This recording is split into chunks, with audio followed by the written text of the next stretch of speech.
Finganga maman nanga okomona façon na ko beta yo on dirait vraiment donc ko se retrouver te.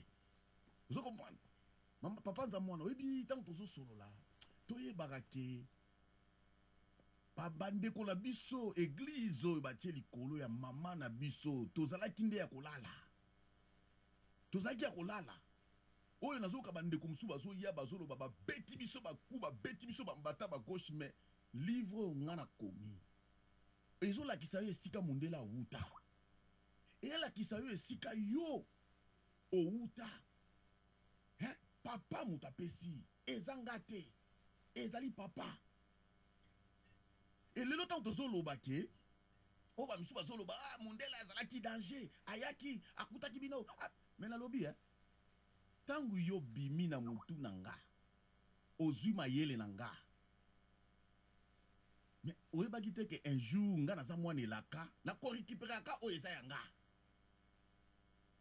na façon moko ke papa lobaki tokoya te toyaki poto yeba te telo biso to bimia na kata wa tozana bangleterre tozo comprendre mama na nga zo tanga wana papa za mwana nga na zo koyebisa yo lelo carrément na bandeko bazolanda biso oyebi ke makambu mama bimisi wana na diplomatique oyebi diplomatique ba simba ya rouge wana oyebi diplomatique ba simba ya rouge soki ministre azali ba pesa ba diplomatie ya rouge wana papa za mwana hein ezali na kati wana et puis mutazo contrôler bino muto a contrôler ka bino batu basala guerrière ko lobate oh Belgique noko na biso Belgique koza noko na ote parce que soki na kati ya buku yo mone sika Belgique a wuta okoyeba Belge oyo azali nani to apesi komba Belge hein okoyeba sika Hollandais ahuta hein papa na ngai bokomi ba papa tolingi bino mingi mais ekomi tango na biso bana tolakisa oyo alataki forme na nga ayibaki forme na ngai ngana kolakisa yeke ngai nde mutu na yaki après avoir kokosa ko humilier ko sambwisa ngai ko katanga bilamba na komi na moyibi ya koyiba biloko ezali ya ngai moko mokili mesuka nango emonani bana na bilaka baza moto moko na yebi te makila oyo ntango esalaka ngata na yoka mutu azoloba kombo ya kimbangu na yebi te soki na kota ata na ligne papa mutu akalimaka papa mutu akalimaka parce que bozo comprendre te ba comprendre te eza suma kamba bozela kate eza makambo te ko o mwana zela nazoya nazokende bwe na koyela yo lipa non naza na posa lipa na yo biso tozokende tokoliaka lipa o eza fresh biso tozokende tokoliaka ndundu eza fresh biso tozokende kozala nde pembeni ya mama boyeba eke église wana ekobukana parce que bomatisi nde salite likola mama na biso place biso tozokende mitema na biso ezali konko mama nga naza mokili pardon bandeko na ngai pardon boyoka nkamba wana ekolala mabele wana ekotikala mabele oyo yoki ngai mongo na koya kobina oyo yoki yo mokongo koya kobina po ete lokumu ezonge pa mama na biso ndenge ezalaki totika kimbangu donc makila oyo ezo ya mabe botika kolobaka makaba bankoko na biso obopesa ba retard po koko ayebaki teke mutu na yende mutu ezosala ba venture koko ayebaki teke musuni na ye moko ya mopende mutu ezosala ba venture koko ayebaki yango te mais biso lelo bakimbangu lelo toyebi ke makila na ngai ndeza moto hai papa na ngai minga kolobesa te parce que maman makambolobi merci kitisana nunsai kitisana sa tokanga mala émission to landaki biso wasone ndenge lekelaki alors tokei na ndeko Alain Alunga ndenge na lobi nazoke na ba ordre alphabétique Alain Alunga ndeko Alain Alungwa topesio maloba soki ndeko Alain Alungwa azuite tokeye pa ndeko David Biange. Merci. Donc, jusqu'alors, problématique, il y a l'homme noir se pose, mais solution, tokotelema la solution te tolobi awa banani baza na solution balakisa pour que totala est-ce que vraiment oyo ekobikisa bato bapiste ntango biso tokoloba bakimangiste piste toza na yango tolobi civilisation na civilisation bazalaka na 5 piliers fo bazala na langue culture écriture calendrier na politique ya bango moko déjà biloko nyonso to wana papa Kimbangu aza na yango e biso toza na yango tokoluka bamosusu oyo bana bilaka oyo bana mvuluzi baya kolakisa bango nini baza na yango pour que tolanda parce que sikoyo en retour tokozonga place wana tokocritique oyo bamindele basala boye oyo ebone oui les faits sont là les réalités sont là maintenant faut tourner vers l'avenir faut tourner vers la libération et papa Mbola namoni que vraiment c'est incohérent ce qu'il raconte hein. Quand tu viens avec la révélation de Tata Kimbangu et pour que va détruire un Kamba donc namoni quoi la révélation wana tu n'es pas en liaison avec papa Kimbangu parce que vraiment ça c'est tellement contradictoire à éviter on a esprit nini mais faut chercher un autre Kimbangu donc je crois qu'on parle pas de même Kimbangu oyo aye parce que papa Kimbangu bato nyonso oyo apimelaka balandaka toujours dans Kamba et toi tu nous amènes hors d'un Kamba donc c'est pas papa Kimbangu et biso nyonso toyebi donc vraiment franchement je respecte ta révélation mais vraiment c'est loin c'est déjà contradictoire c'est pas même c'est même pas scientifique ta révélation ezali que pour expliquer ba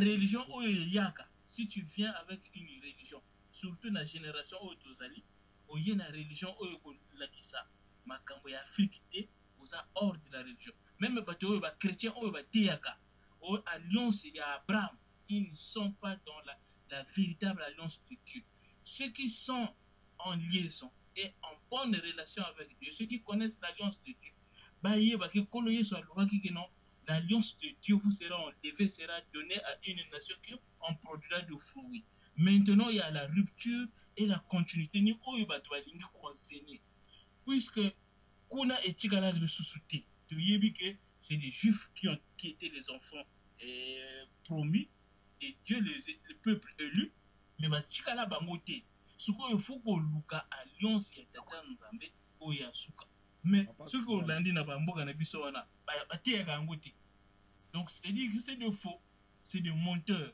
parce que likambo ya tata nzambe eza kaka alliance na alliance eliposé epanda na biso bayindu puisque Adam et Ève bazalaki bato mwindu yali mibale eye na Noé était l'homme noir ya misato eye na Abraham ni yepo kaka kolo Yesu Yesu koyo ntango alliance wana esuki alliance ezongi na Afrique côté makambo ebanda tout ça c'est un plan de Dieu ni yango tolobaka photo leka et des scientifiques moko démontrer ou y a la démonstration ou y a révéler avec des documents à l'appui donc c'est papa c'est moi qui m'a levé la Bible parce que dans la Bible il y a un plan de Dieu malgré la falsification maintenant il faut que ça ou ils ont falsifié ou ils ont vérifié ce qu'il faut rétablir l'histoire de Dieu commence en Afrique et se termine en Afrique le plan de Dieu ce que autant il m'a livre nous tous où ils ont révélé bato nyonso balobela kaka paradis le but de Dieu c'est de restaurer le paradis qui était perdu paradis ezalaki côté to uta paradis ni yango elingi kozonga babengaka yango l'œuvre de la restauration oyo papa Simon Kimbangu ayaki kosala oyo eza na kati ya Kimbangisi soki bolingi ba démontrer bino makambo yango ezali c'est démontrable c'est vérifiable donc moto soki aye na révélation na yebwa kolobaka non il parle, papa Simon Kimbangu, au passé, au présent, il ne sait pas comment il est, mais bien sûr, il est Azali, puisqu'il est l'esprit incarné qui a pris cher, Azali, il est vivant, il a un plan. Donc, ne viens pas avec des révélations pour pouvoir vous distraire. Oui, révélation n'a pas fait. Merci. Parce que pardon. Non, ndeko Alain Mbola, so to bito to tikaka ba mose ke na direct coup sur coup. Wana ba mso ba so ba lobate. nalobi eloko te nazobakisa eloko te papa na ngai ntango ya lobi ndeko alembola toza awa na sujet ya maturité ozo komona ke bayaya na biso oyo soki bapapa na biso ozomona place tozo ba maturité parce que bazo comprendre essence ya maturité te ntango ozo ba maturité en esprit cela veut dire maturité ya makila kasi yango wana yo pe non zela opesamelaki opportunité ya koloba yo olobi ye na yoki ye aatake yo parce que olobaki kombo ya détruire nkamba. C'est comme ça il a répondu. À moins qu'on retire parole, est-ce que détruire nkamba yo soko zui mentalité ya sika? Papa Zambwana. Ko détruire nkamba oyo bazo loba wana nkamba, muta koki ko détruire place mbola azalité. Nazo bele kamba te kamba ezali oyo biso tozali ya ko kangama. Nazo bango bien. Ezali esika oyo papa tanga lobaka. Alobelaka bana na ndinga majete pe bango ba okanisa te makambo bango bazoloba biso to kota na kata mutu. OK, donc bref olobeli nkamba spirituel, n'est-ce pas nkamba physique mais nkamba spirituel de ce qui se passe. Peut-être on lobé c'est à détruire mais pas les nkamba physique, n'est-ce pas? Non, pas les kamba physique, papa les kamba physique ezali mama mabele o eza makila na biso. Oyo moni pena ke mokili mobima tina ba Amerique bango bazotanga bazotsa ba okumisa ba number 1 esika pena zoka ke mabantu baza kuna bakangama nde na kamba wana. OK, merci. Mbuta David bien que faut comprendre ce qu'on a se spécifier. Mais voilà, papa, c'est là où il faut être lucide, hein. Faut raisonnement ils sont clair. Parce que tant qu'on lobby que non ba boma ba kangamba, moi je comprends que kamba donc o to yebi que o yezali centre de l'univers. Oui, yango kaka mesiko alobi que spirituellement dans un sens que alobi physique et spirituellement. Donc toyokani siko toyokani na opinion na ye aza clair siko que l'enkamba spirituel donc ce qui se passe en kamba spirituellement c'est à détruire. Toyokani tokepa ndeko dog life. Oui, merci papa Zambwana. Bon, je regrette ngai vraiment na ba discours to ba débat ya bassesse vraiment na kotate. Vraiment je m'excuse parce que ndeko alobi tout à l'heure que bango bakimbangi se ba na nyoso. Na habité bazo zelani parce que muto aza na nyoso donc il faut ça la mais na habité bazo zelani ni na habité pourquoi bayaka na ba débat parce que apparemment baza na nyoso. Il faudrait qu'il s'explique. Moi certaines personnes au moment azo argumenter, il y a aucune logique dans ce qu'ils racontent, il n'y a aucune référence scientifique. Bah, on se la Bible, la Bible pour une référence scientifique. Donc, je ne sais pas, à niveau ni de débattre si on peut évoluer comme ça. Vous voyez, je regrette, mais il faut le bon. Est-ce que Rose Obana gardienne, na bana université, na bato ba romi pembe ni basa la doctorat, au 5 ça ba place moko pour ba luka solution na likambu boé. Est-ce que moi, dans maternelle, n'a habité à Koluka, la nini place, on a pas quoi embrouiller, coller là, ou on a qui pose ça, suba, tout ça, n'a aucune zala.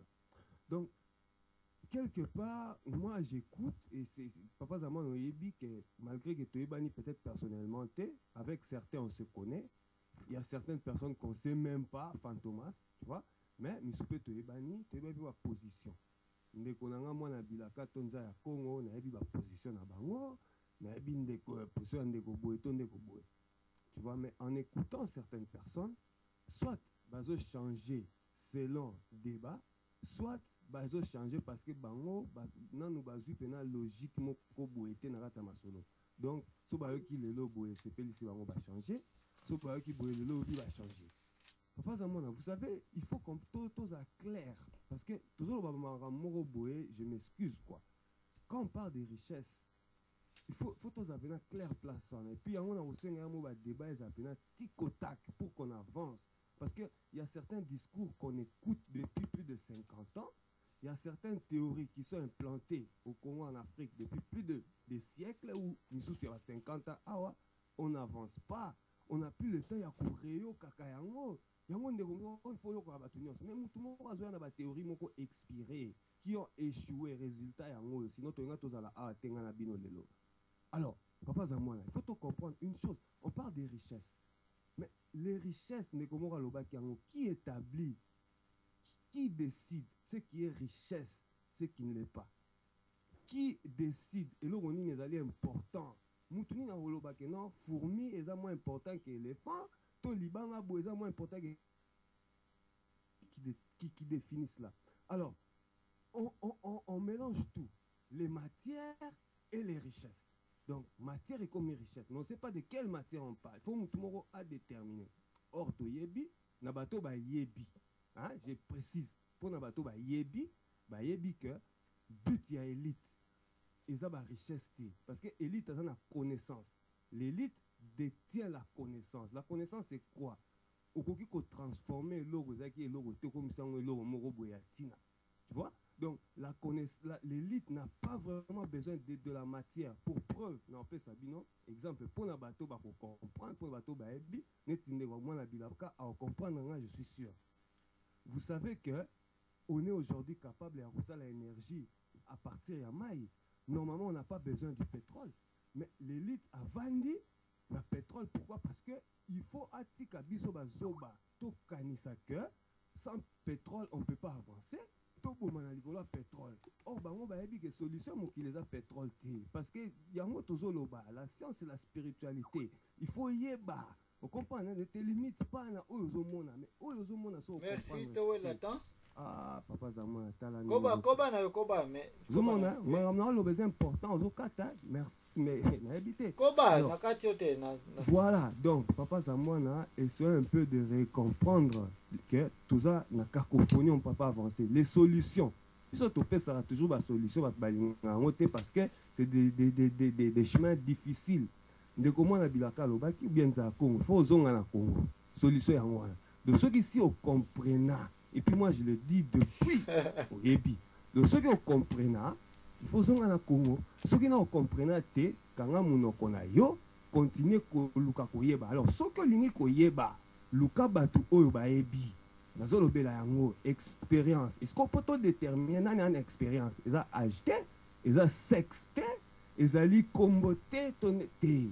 Tu vois, si on a débat tic-tac, si j'ai son ngolo, tu peux na ndeko mwana bilaka yo na dogline. Bobeta na total avec des arguments scientifiques. Total a raison. Et c'est comme ça que tu peux déterminer qui peut enseigner, qui peut essayer. Parce que papa, chacun se découvre. Mais il faut extenser, il faut cliquer ça les manamutu ya mutu. Et nous sommes capables de faire mais ce n'est pas tout le monde. Parce que nous avons une cacophonie, tout ça. Un ensemble des embrouilleurs basali parmi eux, sont peut-être moi le premier, peut-être. Et c'est d'abord, il faut reçoit la sélection. Qui peut dire? Qui peut diriger? Comment? La science, il faut la prouver. La spiritualité, c'est la science. Tic au tac. Sans preuve, personne ne va vous suivre. Dans zone Simaloba, tout en terminant que solution, ils en ont Congo. Maramba Congo, ils en ont Congo. Kenya na Congo. Tika ba bla bla bla kimbango bova na potozolia social ozoba n'importe quoi batna Congo bazo daina zongsi maloba et boto. Merci tozo que na ordre alphabétique mais pour des raisons il y a balance il y a sujet il y a na côté spiritualité na côté religion to tiaka toujours bande ko kimbangi c'est na moi mke priorité passer bazaka minorité partout que na monde loko c'est minorité va pesa en priorité na kata ba conférence na biso ba kimbangi c'est baza un peu minorité parce que section religieuse awa et se reprendre un peu ya trop et tozaka na ba religieux moko awa bande ko kimbangisa ngona to ko préférer ko yoka bango simande tozongi suna ba ordre na biso ya ba ordre alphabétique ndenge zaleli pour des raisons ya ko balancer ba situation na ke pande ko Robert Mukolo pasende ko David Bianke c'est un kimbangisa auti ko loba to kenan ko yoka bande ko kimbangisa so ba sisi nde tozongi ordre na biso alphabétique ndeko Robert Mukolo. Oui, Buddha, merci mingi, merci na maloba. Na kolinga mingi mama mama limbisanga mama mana bilaka mama nzita mama nzinga mama nzinga lobaki makambo mibale misatu na lingi na kende na lingi na sala remarque moko importante que oui makambo ya tata Simon Kimbangu elobamaki papa Simon Kimbangu a laissé une ouverture que bana naye bazali libanda parmi biso tozali awa ce qui constitue aujourd'hui Bananae to Banabilaka mingi to botaminanute. Mais la porte était déjà ouverte et vous étiez attendus, bienvenus. C'est-à-dire ceux qui viendront na temps oyo bako botama bakoya ko apporter un œuf na kati ya likambo oyo. La porte était déjà ouverte. Alors le Kimbangis c'est ce qui le pouvait oyo bakokai kosala makambo oyo basalaki déjà bainvasion yango wana touti koloba bahôpitaux esalemaki oui na kisi nini na banza manadiare ya Manyanga azali kosala bakisi même bakisi nyonso eza kouta à travers le monde manadiare na Kinshasa moto aza kosilisa maladi wana Kinshasa ba Congo la pharmacie est en train de se développer c'est un Kimbangis mais ça attendait aussi les autres Kimbangis qui devaient naître pour venir parce que bon savant ba koma kayangote on est avec. Alors c'est une porte ouverte qui était là qui attend. Les écoles qu'est-ce qu'on enseigne? Je reviens la même chose. Qu'est-ce qu'on attend? On attendait que certains viennent. Ce qui a été fait est fait. Mais ce n'est pas tout. Ce n'est pas vraiment arrivé au niveau. Il y a un problème de financement. Comme vous le savez, l'église Kimbangis, ça a gérer la République. Est-ce qu'il faut inventer un nouveau type d'argent pour que se ramène à Ndenge, Bango Bazali Karisela, les Kimbangis, et avec ceux qui vont venir, oui, il faut un nouveau type de monnaie. Type de monnaie, na biso koya, oyo biso moko tokosala, toyebi be talon de valeur par rapport na makambo oyo biso tozanango oyo ezali valeur pour nous, pas la monnaie valeur fixée à l'extérieur comme on parle du DTS na ba monnaie dollar na ba mbongo mususu. Non, notre monnaie aura des étalons de valeur oyo que biso tokopesa yango. Cette monnaie une fois mise en application et puis ça va jouer un rôle colmateur. Les jours de retour au Congo, je crois que dans toutes nos premières émissions avec Motazambana, nous avons parlé un retour. On a même donné un signe. Tolobaki que tous à la lokola ba fourmi. Nguma alaleli biso, alaleli maki. Mpona ko longola ye, ça ne prend pas des armes. Soki toke na ba armes toza nangote. Soki toke na mabanga tokobuka maki. Soki toke na nyonso tokokende ba fourmi. Ba fourmi wana bakokota na ba ekai ya boa oyo alaleli maki. Tant que tu as soigné malembe boa koyoka akimi mama Africa lobby l'éléphant n'a peur que d'un petit rat. Qui est le rat, qui est l'éléphant? Wana toleki na lingina tali salisusu eloko moko qui a été inventé au Congo mais qu'on n'est pas encore qu'on ne sait pas poursuivre. Les bazako kanga ba Kimbangis na inga bazako bwaka bango. Les militaires belges étaient là. Bazako loba yo oza Kimbangis obinaka te omela masanga te babwaki yo na mai babwaka ki batu baza ko kufa na ba chute de Inga. Et ça c'est la première leçon au monde de la non-violence. Les journaux protestants ont rapporté, ces journaux sont arrivés en Angleterre, nani Martin Luther King nani l'Indien Mahatma Gandhi qui terminait son université, a lu ces affaires de la non-violence de Kimbangis. Il vient appliquer la non-violence en Afrique du Sud, il va l'appliquer en Inde, et la non-violence a donné des résultats. Et aussi en même temps, la non-violence sera pratiquée par Martin Luther King, qui est également un baptiste, le même baptiste qui était à Inga, au Congo, qui ont vu les Kimbangis se faire jeter à l'eau. Parce que, mais alobi okoboya kimbangu to okoboya te akeya ndimi babwaki yami bale babwaki. Finalement les policiers ou les militaires qui étaient assignés à la tâche à Bangui, tous les villages les gens venaient parce que les gens voulaient mourir. Bah arrêté, bah kangi bah photo, les dépêches sont allées à Londres. Voilà l'origine de la non-violence. C'est encore Tata Simo Kimbangu. C'est commencé à Inga, puis à Mbengo à Matadi où on a jeté les Kimbangis. Tout ça, ça vient de nous. Metoye Barangote, Ezali au Congo. L'autre rapport, il y a Binzambi Oye Botami, Maman Nzinga, Limbi Sangai. Le Kimbangis n'a pas un pouvoir de rétorsion. Oyo akoki kozwa makambo akanganzela na batu oyo bazali. Il semble que nous sommes dans un pays libre. La philosophie, on s'en inspire. La philosophie de Tata Simon Kimbangu était la liberté, la création et makambu ya kosala ndenge ezali kosalema. Mais plus les gens priaient, plus ils avaient des chemins na kosala ba invention oyo bakoki kosala yango. Les inventions, oui bande konangai, les inventions existent. Mais ça attendait la porte ouverte de l'arrivée de Banabilaka qui croit à la seule parole. Tata Nzambe a payé énergie. Énergie wana à comprendre tout de suite il se met à écrire, à produire des livres. C'est une génération qui est en train d'arriver. Ne reprochez pas au Kimbangis de n'avoir pas mis en place les usines. Et avec quels moyens d'abord? Il faut que nous possédions la monnaie, que nous devons créer cette monnaie. Monnaie wana yangoni tokozwilango to financer système ya ba banque parce que toko se développer na ndenge ya bango ba se développer te ba américain ba européen etc.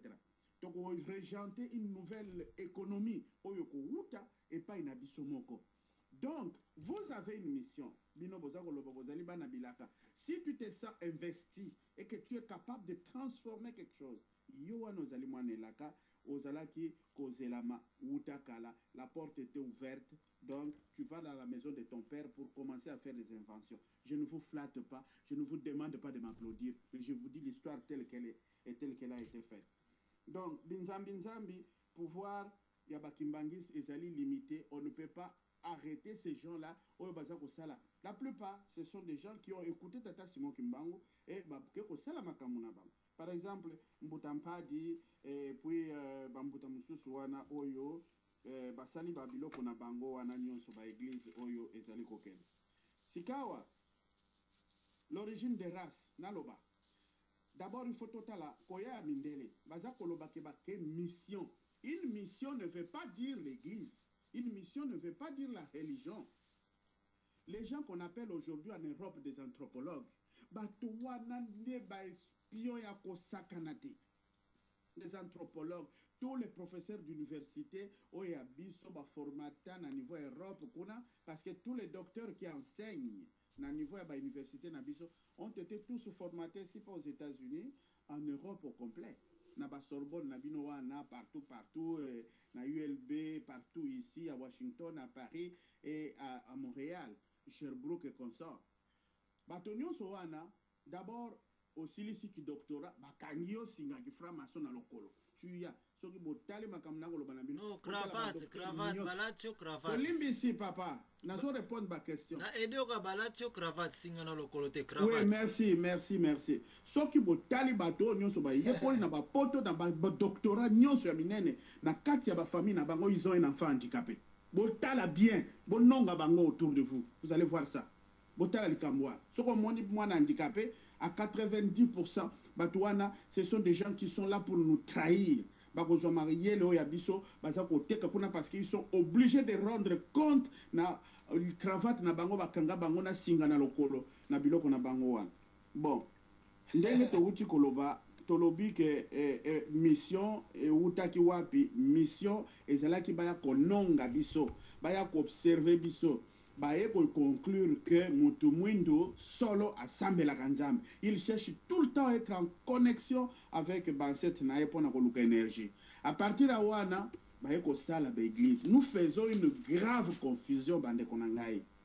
Le Kimbangis, oui, christianisme ezanakati, oui, vous le reprochez, mais il faut koyoka maloba yemoko Tata Simon Kimbangu abimisaki. Donc, mono yintuma. Wana makambwana toko sala ngo débat, mais et ce n'est pas l'objet ya sikasikao. Donc, nkamba ezali nkamba c'est singa, ezaneti singa, le Congolo. Nous devons être tous en cercle. Et en étant en cercle, on s'organisera mieux. Bande konangai.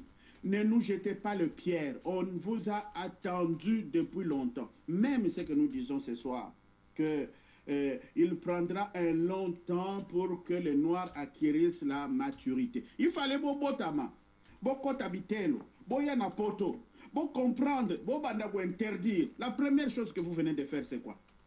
Interdire les danses licencieuses en Europe. Vous tous les combattants. Mais quel est le premier mot beko ya Tata Simon Kimbangu zani? Arrêtez de danser. Bato ba binaka ba kwesa bango na mai ba kenda relégation mais mobeko ya liboso est-ce que dans atinda bino bo sala yango bo telmi sa ba musicien nyonso ba ya suna potote Deuxième mobeko ezali. Donc makambo ya tata Simon Kimbangu ezali. Vous êtes des enfants nés pour réaliser certaines choses. Mais vous n'êtes pas nés pour insulter les gens parce qu'on vous attendait. Donc voilà, na makambo oyo etali mandombe, oyo etali spiritualité. Mandombe c'est une solution. Les spirituels, nous l'avons identifié, c'est Tata Simon Kimbangu. Les lieux, nous l'avons identifié, c'est Nkamba. L'écriture, nous l'avons identifié, c'est le mandombe. Maintenant, c'est à nous de nous mobiliser. Retour en Kamba, retour au pays. Bandeko nyonso boza koloba likambo wana. Ezali retour au pays. Parce qu'il a été dit, ba oyo bakendaka na kolela, les esclaves oyo bazalaki kokenda na Luanda. Na Luanda ti koya kote otina ba Sénégal kuna bazali koya kuna bazali kobima mingi, ce sont des esclaves bantous qui sont aujourd'hui na Haïti, na Saint-Domingue, na Kingston, na Detroit, aux États-Unis. La plupart de la concentration des esclaves qui sont venus dans ce coin-là, tous sont sortis du Congo. Papa Simon Kimbangu alobaki bo, bakeina kolela, bakozonga na bavion. Imaginons un peu, si nous faisons des bonnes choses avec tous nos frères et sœurs qui sont venus ici par le biais de l'esclavage, ceux qui ont replié en Afrique, topesi bango ba poste ou bien bazui ba poste ya contrôle ba frontalier tout ça. Nani akokota en Afrique ya koyiba? Bolingo, mibeko, misala nde wana monanga ya suka. Soki to sali makambo oyo, to zongi sa ba ancien esclave. Na biso moko, nzela moko to zongi na mboka na biso. Nde to bandi la véritable indépendance spirituelle mutu oyo akoya kokota biso lisusu azalite. Biso peut-être to sali biso ba porte-parole. To memeli bino makambo to yebi. To pesi bino. À vous de continuer ou à vous de commencer le travail. Le travail est là. On n'a pas le temps de niaiser, de venir s'insulter ici, de montrer que différence ces années. Si vous avez collé à l'université à Sorbonne, si vous avez à l'université à Lyon, la première chose à le français casser mon inga. Et c'est ce que je suis en train de voir ici. Malheureusement, c'est pas ça la mission. Et c'est de ce nous avons été colonisés, tout ça. Mais les docteurs vont mourir. Tout le monde va mourir. Donc, c'est un combat de la race. Combat ya biso. Combat ya bomoto. Combat ya kobima. Combat ya kolakisa butu. Mbutabiag ya lobi, ne commencement ezalaka moto mwindu. Na suka ya civilisation ezali moto mwindu. Bande komundele ya suki. Lodi na zako sabino. Malgré tout ce que nous voyons qui brille là. Parce que ba secret o nyonso toza koloba makambo mikanda ba mama mi balé lokola ba koti lelo ba renverser équation ya émission. Ba texte nyonso batangi wana. Boyoki tener ya makambo wana. Mais ça c'est la dernière maman qui vient de lire, ça c'est la charte pour les missionnaires. Et même, je vais vous dire, français moko ataza clochard na France. Soka komi na Congo, alinga bala zairoise, ba yebisaka ba benga na ambassade ba yebise attention. Aoye kokwe sabo moto ba mindelete. Mundela zala toujours likolo. Omoni, mais ceux qui boza na bango wana Paris, boza na bango na ba quartier pauvre dans les où est-ce qu'on peut avoir le welfare ou l'aide sociale, on est avec eux. Mais lorsqu'on rentre là-bas, ça devient un problème. Merci. Pour terminer, blanchissement ya race noire. En ce moment où je vous parle, na Australie, tous les badauds de l'Angleterre, de l'Irlande, parce que l'Irlande est en train d'aller vers la faillite en ce moment. Ba badauds nyonso wana, ba jeune voyou nyonso wana, ba zui bango, ba memi bango en Australie. Ba za ko bala les filles noires kuna pour blanchir en ce moment où je vous parle là. Ba za ko blanchir la race là-bas. Ah wana Canada, Haïtien Moko Muntu a écrit un livre Comment faire l'amour avec un noir sans se fatiguer. Étudiant nyonso ko wuta en Afrique. Soko combien tu es la proie des femmes blanches.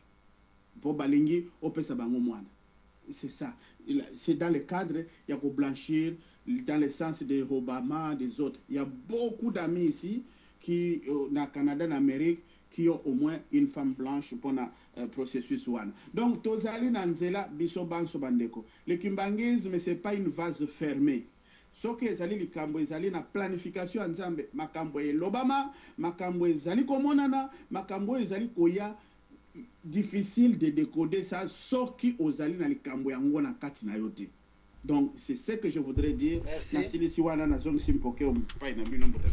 Merci makama kitoko lobameli awa avant tozonga na kati ya ba ordre alphabétique na banza yokana nokozwa maloba likambo moko nga na prendre awa lié ba secret bazimwelo tozali koluka d'après mbuta mokolo lié eyebani wapi nkamba la spiritualité eyebani nani kimbangu l'écriture eyebani nini mandombe mais sikoyo y a des choses mbuta tango kozwa maloba yebisa biso la politique est-ce que des fois etikali peut-être yokana nokozwa nayebi yo so lobaki déjà to bana écoute pas na yo nanu te na okozwa maloba tozoke na ordre alphabétique la politique peut-être koyebisa biso et puis la spiritualité awa tolingi ezala confondu avec la religion te la religion maintenant c'est encore un autre dilemme donc des dilemmes makasi totika na Congo politique nane yebani te faut to redéfinir yango religion pe nane yebani te mais la spiritualité kimbango oui lié nkamba oui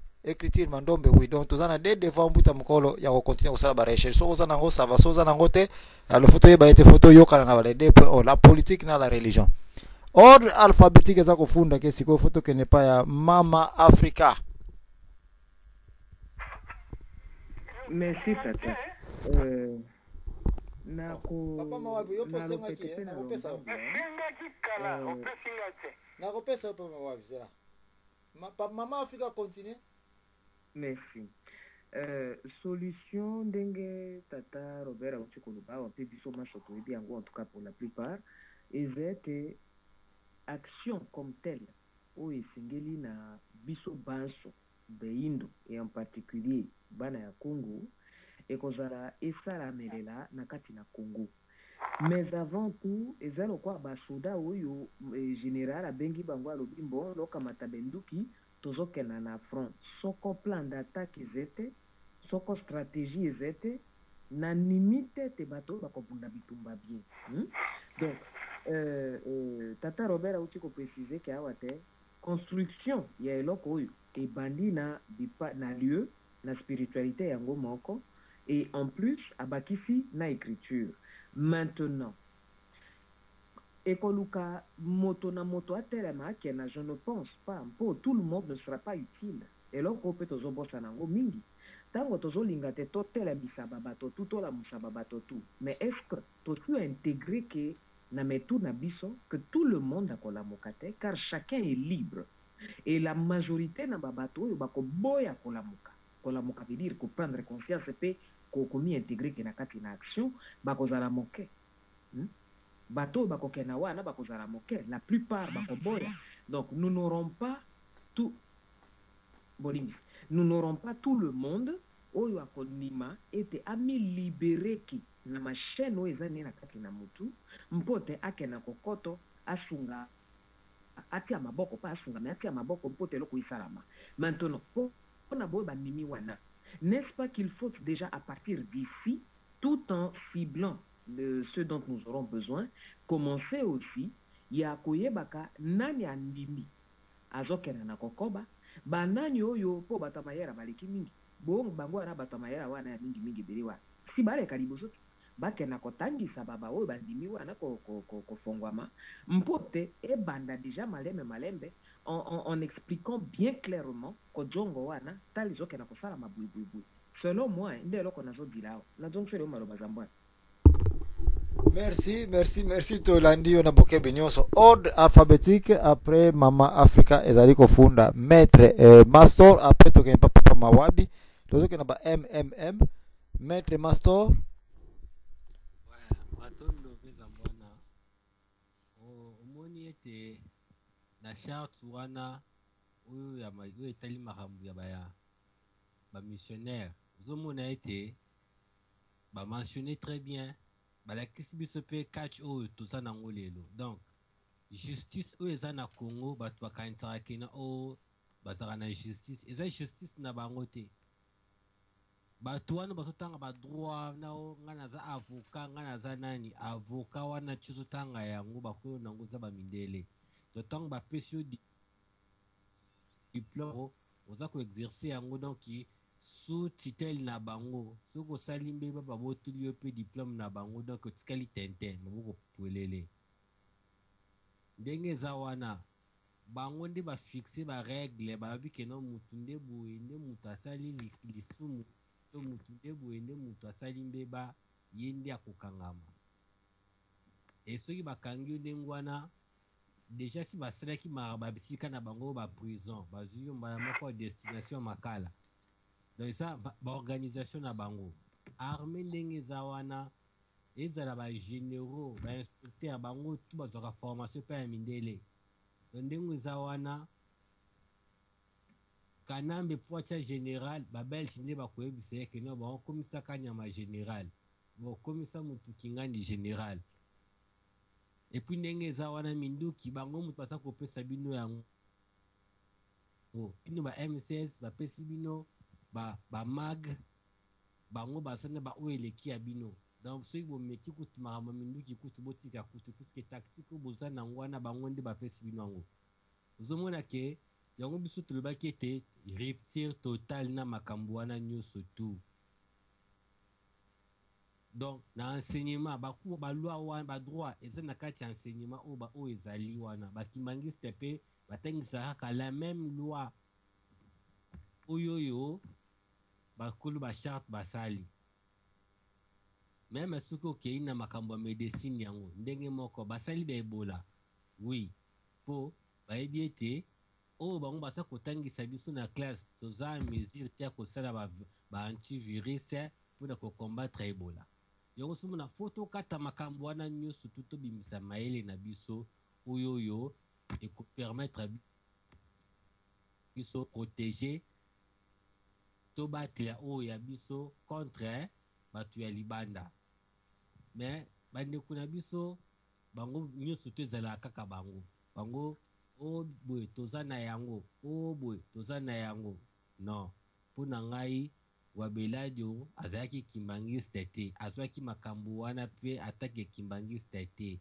me ntango azwi makambo wana lokola ignorance oyo bakongole bazalaka nango soki ayoki keno bakimbangiste nde bakolo kimbangwale akei kuna me akendaki kuna mpe sor nango tomona lelo aza te donc bakimbangiste baza korendre biso bamauvais service na makambo nyonso tu po baza kaka na kati ya système oyo ya charte wana ya impérialisme ndeko na nga Robert ayebisanga te keno bakimbangiste batiaka mbongo na banke te soki batiaka mbongo na banke mpe utilisaka babénéfice na bango mpona baintérêt na bango ndenge batiaki bamakambo na bango donc eza komona ete ndenge biso tozali boye biso bana ya bilaka toza na mosala oyo ezali ete ya kopesa mayele ya sika kofixe barègle du jeu lolenge nini mboka na biso ekotambusama lolenge nini tokokamba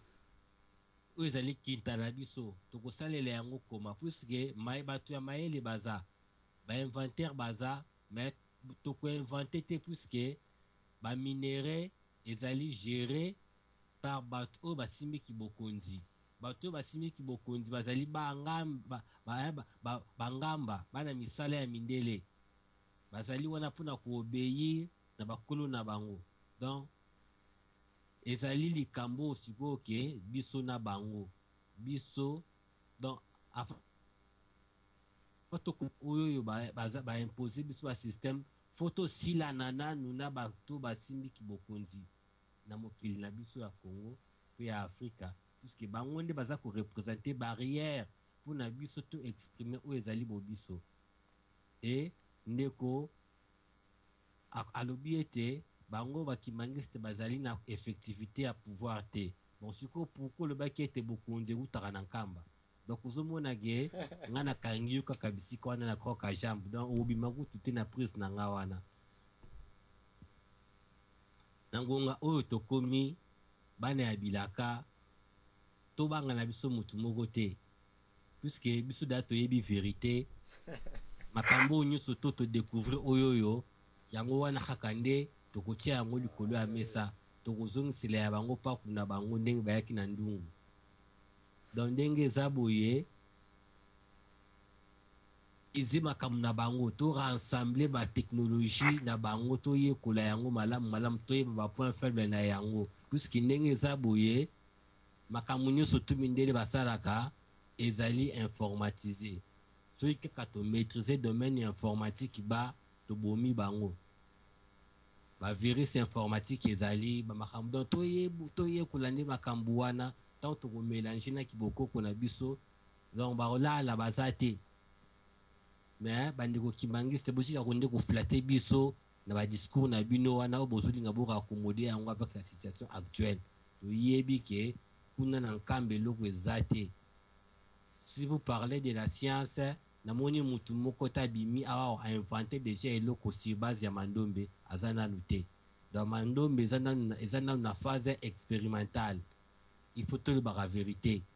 Mais par contre na kaya bana bilaka to basali avec l'écriture na Tikongo na France na sa komona garçon moko héritier triple donc déjà beti babilamba ya na Tikongo namoni bandeko ebele na Congo basali basapa baosala ba makambu bazotonga babilamba basapa bazo créer ba makambu ebele sur base ya écriture oyo déjà bazwaki liboso ya mandombe oyo ezali na Tikongo. Donc makambu ezali ke nyonso to ezaka ya biso kaka ezala mandombe ezala na Tikongo ezala ya biso mais botika nde s'approprier na yango bino bakimbalisi atondo.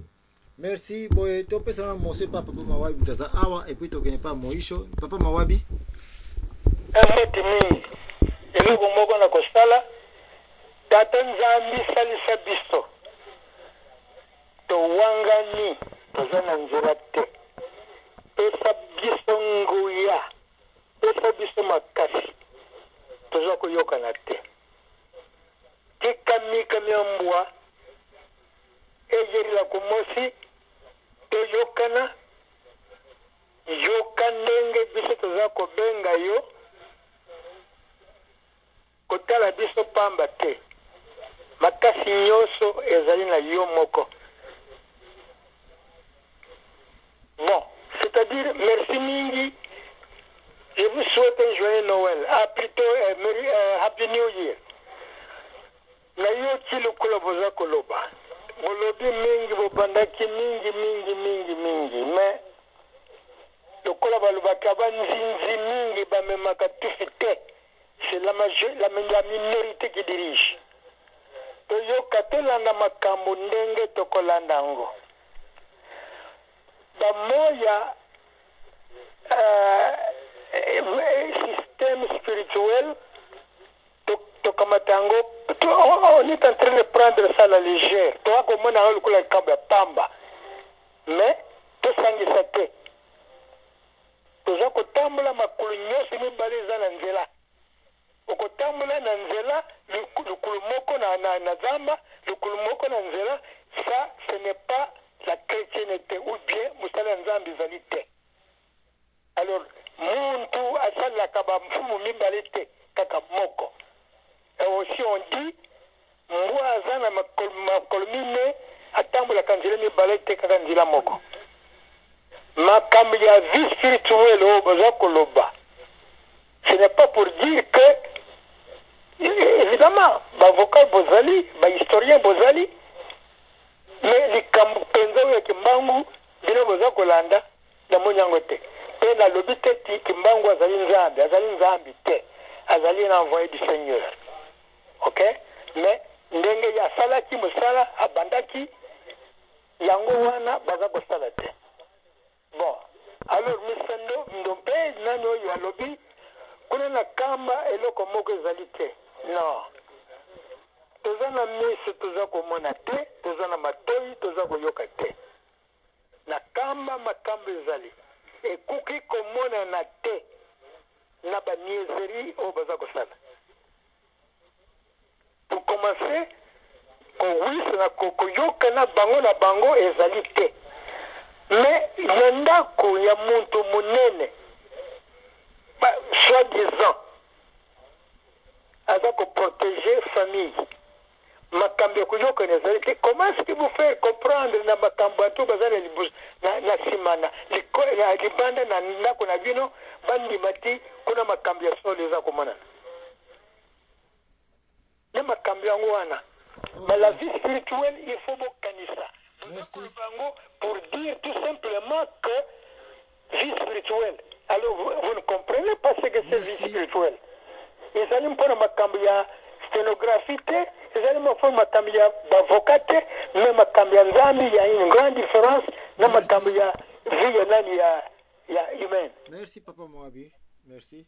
Tokeye pa ya mwana bilaka poto wela ta mwana bilaka tozoke na ordre mwana bilaka soko ozali topesa baloba mwana bilaka après yo tokeye pa ndeko nlongi soki mwana bilaka kozwa te tokeye pa nlongi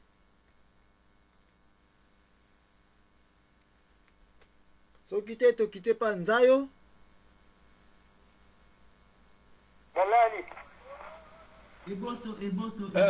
bolimbisa nazali ekangamaki mikro ekangamaki allo ok nlongi pe mwana bilaka nzayo ezali na pesa na nlongi ok mpona akangaki micro donc bon matondo mpona parole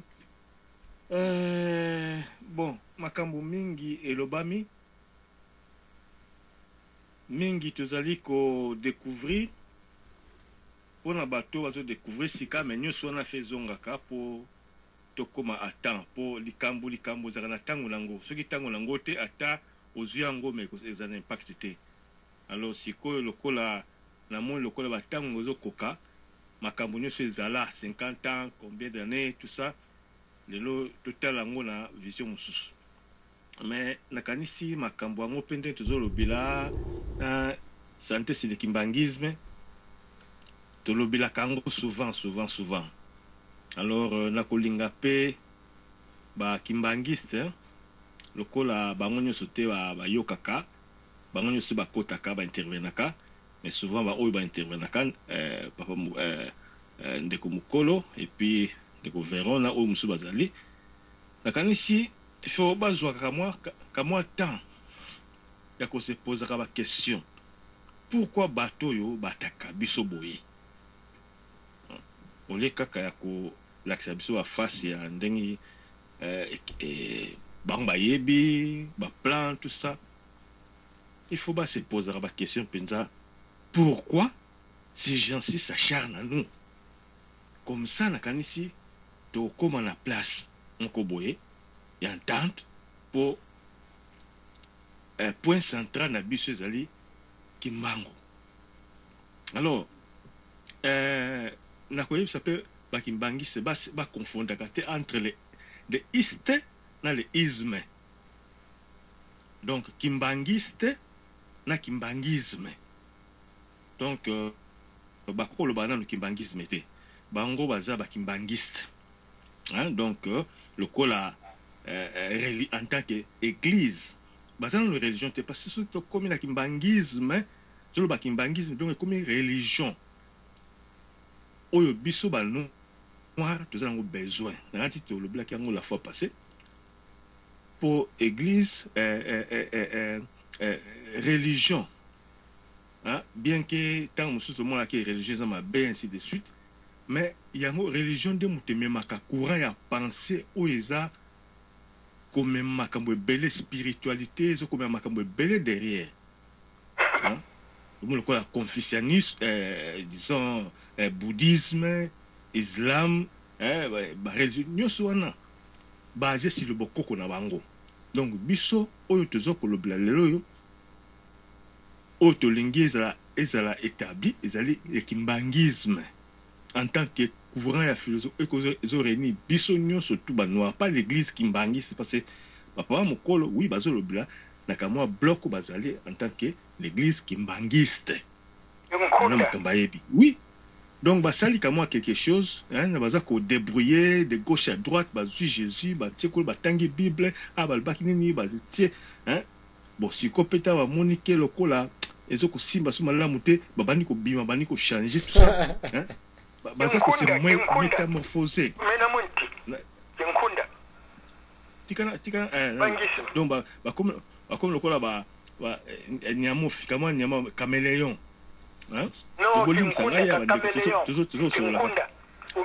changer couleur pour bazo s'adapter donc sokonti wana ekwe yempe akwe kinkunda tobengaka na kikongo le sikoyo ozomona donc baza kosiko s'adapter à la situation finalement au monde que eko changer complètement. Alors point ezali que les vins nouveaux il faut les mettre dans des outres neuves.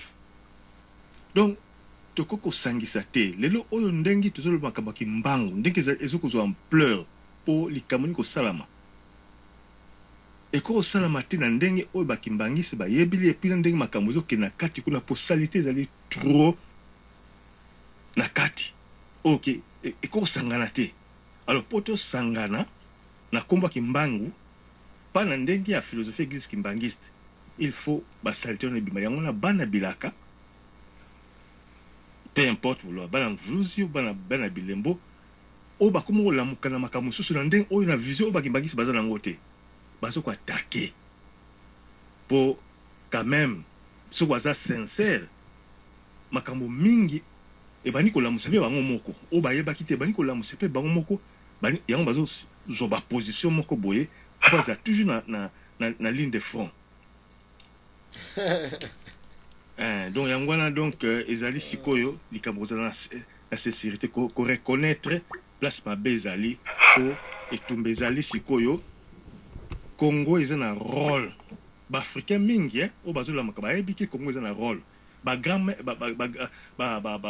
grand penseur ya Afrique bazolo bilango quand Diop je ne sais pas ce quand Diop pour na tanga mingi a été mais nebi ba Camerounais moko po aza kamwa makasi na makamoni na bo bazolo bilake en tout cas Congo fait tellement alors siko c'est voilà donc ezali siko religion fait la établi oyo ko sangisa biso ba noir yango musa tezo sala tezo groupe muke je ne sais pas ce token tiwapi mais yango wana donc bino papa Robert le quoi vous allez vous représenter qui bangisme il faut tous la sincère dialoguer la pinza bien mais botika okantake bozaba kimbangiste bozana kimbangisme bozaba kimbangiste jusque là pour ya Jésus-Christ bokolongo lango bokotika la kandengwana en tant que section en tant qu'église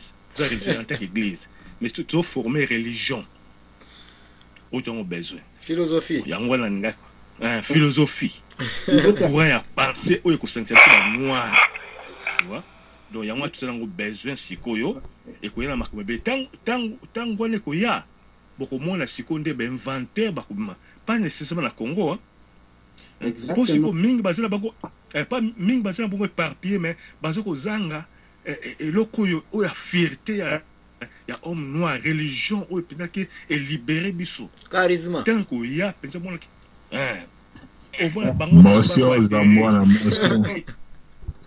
ok bon en tout cas bon totambusa maloba repusani tozana bato kanisi bo comprendre likamlingo loba na m'exprimer bien penza te po na ba pongi na ba fatigue mais na kanisi l'essentiel na kanisi boyoki non très bien yango na senga yino so to wiko journée mission bolingi bo sala onka bonne ba ke bato mususu ba fatigue ko ya batebele ba komeli komlinga fatigue koti parce que to diviser pe ba mission mi balé mais toke nika ko silisa ba ordre bato nan balobite de bato 3 bato nan balobite nzayo Joe Mark nande ko Allen na pesa ke maloba me azwa kite peut-être akota ija na sa pongi menzayo zo maloba daozo nga siko matondo mena koloba boya ou bien nzayo zela Joe Mark aloba lisusu sibande ozubi OK zwa loba matondo omoni abana ke na muzingo ya mama likambo na kozonga likambo tali la non violence o mbuta Robert Mukola sai kolobela na o etali ke non la non violence kimbango omoni oza côté ya bolingo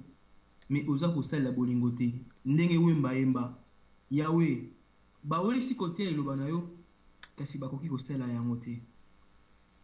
Maintenant la non violence Joe Mark soto ke na YouTube otali vraiment olongoli okema na justice ya moni la kanenge ezali romona kino Joe Mark tanga tsaka ba vidéo na ye so otali bien aza mutu moko na maloba na ye y a pas de division. C'est comme si azana souci, pas c'est comme si mais azana souci qui non ndenge loko yango epanzana. Parce que tant malobara na la parole na ye tu sens que non il reproche les deux mêmes. Bien que lui soit du 26 mais il reproche les deux 26 na 3. Alors, na vidéo moko na kinaka tumo pa Jomak na tala ma campagne moko. Oyo bakimbangiste na Angola soki na Kinshasa na ebité. Mais place moko boye bakimbangiste bango na bango violence. Ba machette ko bunda banini papa pole pona bona boye. Ko bunda.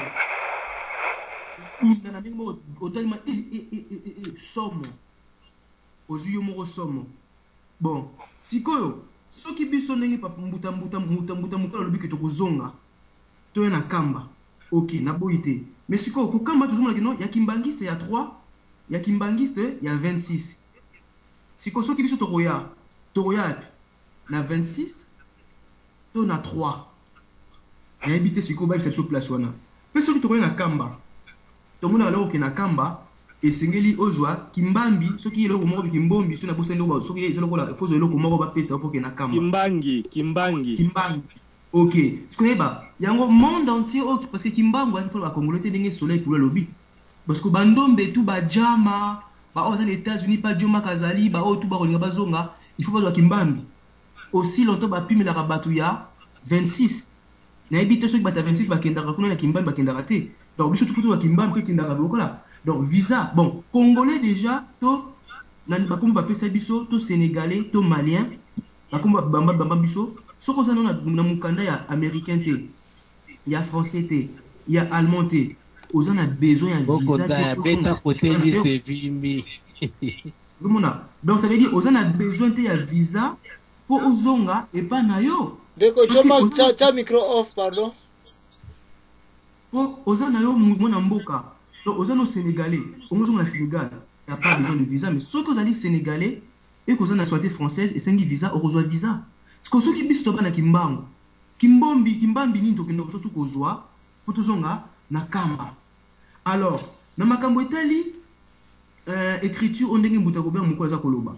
En tout cas, na sepil makas na ndenge mbuta maître Mastor, mon abilaka a bêti vraiment en fait, biso ba na bilaka ata tomati mais to kabona raté pourquoi parce que tout ça il loba moko bolanda abeti lo moto important mais okoma na makamta l'écriture mbuta Robert Mukolo yemoko aslay koloba ete bazwa écriture mandombe o baza koloba nazo koma sika wana OK non et uti pa kimbangu alors uti pa kimbangu à la fois ba kimbangiste bango baza ko connaître non o diangenda yo wana kimbangu kisolokele yo wana kimbangu dialunga na yo wana kimbangu alors eloko uti pa na bango batata misatu ndenge siko pa muta Robert Mukolo no tokende côté na on a chargé mo kimbangis na discipline mon habité ba kota makambo na ba boyaki soki na kosi muta Robert Mukolo a corriger nga pe ba émission za tokoko luka yango aboyi alors soki ye moko diangenda kimbangu ndenge ni eloko na ye moko akoki kubwa kisango na ndaku na ye o ezali eloko na ye donc eloko na yo moko obwa kisango na ndaku na yo mais libanda ba bake ko yamba yango hôtel sevimbi Pana papa bazalaka libanda. Sikoyo. Et le côté de l'écriture. Mais faut savoir c'est pas une écriture qui va forcément faire évoluer une nation. Il y a l'écriture de Dogon, il y a des écritures qui sont belé na mboka na ezana ba yebi mbuta zambo même logo na yo pa kundungu pele kete ezali nini. Ezala nango. Mais c'est pas ça moi ezali solution un peu pourquoi? Parce que déjà sous le point écriture, il existe ce qu'on appelle l'écriture universelle. Où ezali ki bozu ba masque. Ba masque ba koko na biso. Vous retrouvez tout ce que les Japonais, les Asiatiques... Oui, vous retrouvez... OK. Ce qu'on a dit, pardon. On a dit ça, et ça a été beau. Mandombe et Woutina, église catholique. Tout à l'heure. C'est-à-dire, la belle de temps, qui révélation, azalaki na kati église qui mbangiste té. Azalaki na kati ya catholique. Donc, azalaki on li banda, c'est-à-dire, ezali une iloko mokote ya kimbangiste, ou bakiko l'organisé ya bango.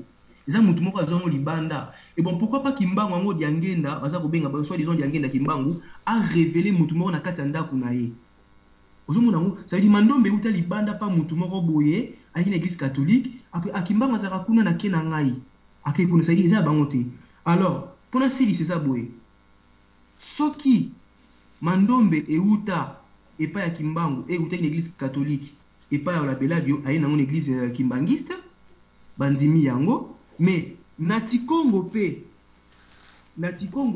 et outi na kimbangu no kanga na mandombe peut-être yeah na si okoko tangate eza injuste nati Congo pe et outi na kimbangu oyo Kimbangu a révélé na mutu azaki une église catholique ité azaki na nature a révélé na Tikongo pe Mangongele équipé na église kimbangiste. Alors pourquoi ba kimbangiste ba tiepé en avant te na Tikongo o Mangongele abimisaki mais ba tikaka en avant o to bengi Mandombe. Ba kokipe kolo ba faut ba lobela parce que bata na Tikongo bata pe bazaki na Mangongele ba kendaka pe na Kamba. Alors pourquoi ba zo répéter na Tikongo wana ba tiango pe en place ba komi pe kolobela yango ba komi pe ko sela yango ko tangisa yango mais ba fabriquer Mandombe mais eloko mi bale baza ko kabola skotoko ya wapi na 3 to na 26 et boto. Merci. Bon, avant de passer à l'obépande de Joma, que na ligne pena corriger moi erreur mke iza awa parce que toya kapo toyebite banane pe bakolanda ba émission oyo c'est tout bana mke photo za prida. Il y a des erreurs un peu leki awa ya liboso ya Kimbangi ya mibale ya Mandombe. Il faut toya kana bosolo. Kimbangi il faut to na pesa bien explication parce que so bande ko Kimbangi sa balobi yango bokolo bapo baza ba Kimbangiste. Il y a un peu de division ya réalité sur Kimbangi. Kimbangi signifie seulement aussi les... Oui, bon voilà. Fona lobango parce que na ligne peut-être erreur et que mais ce qui erreur ezali bande ko ba corriger. Appartenance ya mutu na église kimbangiste eza na association mokote na église ya place azalaka. Un kimbangiste reste un kimbangiste partout il va au monde. Mais na tango koti na kati ya église parce que ba kimbangiste bazaka na babande réserve te pona ba visiteurs. Peut-être 2 3 4 5 visiteurs. 2 3 fois que l'église kimbangiste na 4e tour oza sous visiteurs te. Il faut se retrouver quelque part na ligne de section parmi ba section belé eza na kati ya église kimbangiste. Alors ceux qui ont déplacé ovanda na Kinshasa oye na Paris to ke na Canada en tant que kimbangiste awa nazolo basoki kimbangiste zaka na tango za église moko oza obligé au voyager avec une lettre de témoignage. C'est ça le Kimbangi de façon que passer na yo localement place ovanda ka ako préciser que oza flûtiste oyembaka na koreki oyembaka awa comme ça tant peu okende kuna okende wonokuta même division ka lisusu bako yamba yo immédiatement okomi pe ko exercer ba rôle na yo ya place outa qui sans trouver même une simple différence. C'est ça le premier Kimbangi. Donc une lettre de témoignage seulement. Deuxième bonga na tant que Kimbangi je vous explique. Yoka na okozo pe chance yoka na yango na sili na sili cité nzayo. Na bandi bien deux divisions de Kimbangi, deux réalités. Na pesoka réalité mokote. La vraie réalité de Kimbangi signifie une lettre de témoignage d'un membre de l'église kimbangiste universelle. Partout, tu iras au Luanda, on se sentit différent de l'église kimbangiste. Si tu jouais la flûte, na Luanda, est-ce qu'il y a des flûtistes? Au Kokota, le même jour, on va dire que flûte, parce que même note, même éducation, même makamutu, tout en kimbangiste, c'est vraiment standard. C'est ça le Kimbangi. Une lettre de témoignage qui était confirmée que on a actif place au Uta. Na carte ne peut makabo, au combien on place au Kei. Deuxième réalité à Kimbangi, oh, et comme il peut s'abîmer un peu moins, confusion, que moi j'accepte pourquoi il faut qu'il y ait le Kimbangi avant aucun Nkamba. Toyo kana très bien. Nkamba ya lobby, na ya lelo, différence na opéda mingite. Sauf que la grande différence est que volume ya batu bakomi aucun Nkamba est comme un peu ya trop. Mettez-vous à la place d'un Nkamba, moi quand j'étais là, batu bazako yaka brusquement, ba uti soki wapi yango, boye kaka boye na Nkamba. Nana wako lesa bino et combien de temps boko vanda wana nkamba ezate ke o mbongo eza wana chaque fois bokomi ba yamba bino 500,000 personnes non. Donc il faut qu'il y ait un certain contrôle na place batu bakomi ko ya trop. Voilà pourquoi quand maintenant le système de Kimbangi eza ko exister soko zo Kimbangi no par exemple na église à Paris avant comme en Nkamba a déjà la notification que groupe ya batu mo baza ko ya to mutu mo baza ko ya capacité d'accueil, Mouteza Kosala était, Kimbangi, même moi si je suis en Kamba, comme responsable, je vais renforcer cette affaire de Kimbangi. Pourquoi? Parce que il faut qu'il y ait un contrôle, il y a capacité d'accueil. Parce que bah hôtel, bah place à là, ils appellent ne faut pas croire, balance vous quand c'est un Kamba, ils ont Kinshasa, ou Kinshasa, qui est na flatel. Mais dites, si vous allez attention, vous pouvez vous en Kamba, et puis, nombre de ceux qui s'y passent, vous avez beaucoup vous allez encore critiquer Kamba. Donc c'est ce que nous cherchons maintenant, Bisobana Bilaka, na batinu stolin Kamba, tout un peu d'appartenance, na intérêt personnel sur l'église Kimbangi, mais voyons un peu Kamba, y'a recommandé Rabino était, il faut voir un Kamba, même si vous n'allez pas voir l'église Kimbangi, c'est parce que demain, vous aurez besoin d'un Kamba, nous avons tous besoin d'un Kamba, il faut qu'il y ait de l'ordre en Kamba, parmi l'ordre le premier contrôle, le premier système qu'il faut bien surveiller, ça doit être les Kimbangi. Alors, la troisième groupe un peu à Mouké à Kimbangi, où il faut un peu faire attention, na ba désordre entre 26 na 3. Là, c'est là où on a un peu de problème de qui justifier et qu'il y a un choix. Nana wa koyuko Kimbangi pa na Nkamba, nana wa koyuko Kimbangi pa na Nkamba te, mais ça retombe entre la division de 26 et 3 na bango ba Kimbangi c'est comment baza ko travailler sur cette affaire là de Kimbangi na troisième cas. Mais deuxième cas na premier cas, franchement, je ne crois pas qu'il y a un blanc, il y a un Jamaïcain, il y a un Américain, qui que ce soit qui a un problème d'aller en Nkamba, suite à condition Kimbangi. Le Kimbangi n'est pas refusé à personne. Ngai yo, batutu, les loyo. Ceux qui veulent que en Nkamba, vous avez des postes là où il faut prendre les Kimbangi. Oh, que non, en Nkamba avec les Kimbangi, c'est un visa, un visa, oui. Et ça, visa d'entrer en Nkamba pour un contrôle qui vient et quand est-ce qu'il va dire ici, pourquoi il vient. Ça, c'est une organisation. Ça, c'est l'administration, c'est vraiment utile. Alors, na sécurité paix. Bon, pour Mandombe, vous dites que Mandombe est catholique. Bon, mon frère, Mandombe a inventé qui est de quoi belado, un catholique. Mais la question qu'il faut aussi se poser, pourquoi il n'est pas allé aussi à l'église catholique? Pourquoi il n'est pas à qu'il n'a pas support à sponsorship? S'il est allé en Kamba, c'est parce que il a reçu l'ordre de la personne qui lui a montré cette écriture-là qui est Mfumukimbangu. Voilà pourquoi Nkamba a se retrouvé un avantage à cause de Mandombe. Ce qui est un papa là, qui s'est dit qu'il est na Rome. Donc ça n'a rien à voir avec le catholique ou quoi que ce soit. Hein? Bon, maman, elle est comme Bimaki, Nanzela Nkamba, parce que bon, voilà des bakimbangistes kwa attaquer, mais maintenant la Mandombe comme tel, c'est une affaire de Mfumukimbangu. Et c'est pas là que yoza mwana bilaka soko rejeter kimbangisme, ça va, mais il que hein? Bon, jour to kolobela na Tikongo, là on peut discuter sur na Tikongo. Personne a muta refusé yango azate. Oui, alors on va encourager cela. Merci, on va encourager. Il y a quand baba écriture news, on va encourager ça. Mais pour le moment, na ye a poto éviter un peu confusion sur Mandome. Problème est on va encourager cela. Il y a la biso yango jour to na Tikongo, to ko tiango na kati ya ba record na biso na ba archive na biso ya Congo. Problème est je dis bien, to ko accepter yango. Personne ne refuse toutes ces écritures. Mais pour le moment Mandome na senyaka confusion ezalate. Wabela c'est un catholique, c'est vrai. Mais il a eu la révélation sur base de Mfumukimbangu. Voilà pourquoi il s'est présenté en Kamba. Biso ça la makambo de façon que tu construis fitira qui toko na Congo na histoire pèse à la propre. To lingisu ba témoignage à le kutate. Problème ezalite yangona na lobi bien.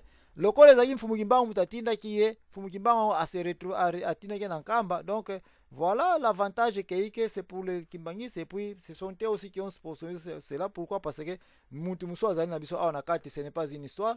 Robert Mukolosten Kimbangi, c'est lui aussi qui a travaillé durement. Hein? Problème ezalité, yo tuni question, pourquoi kenaika na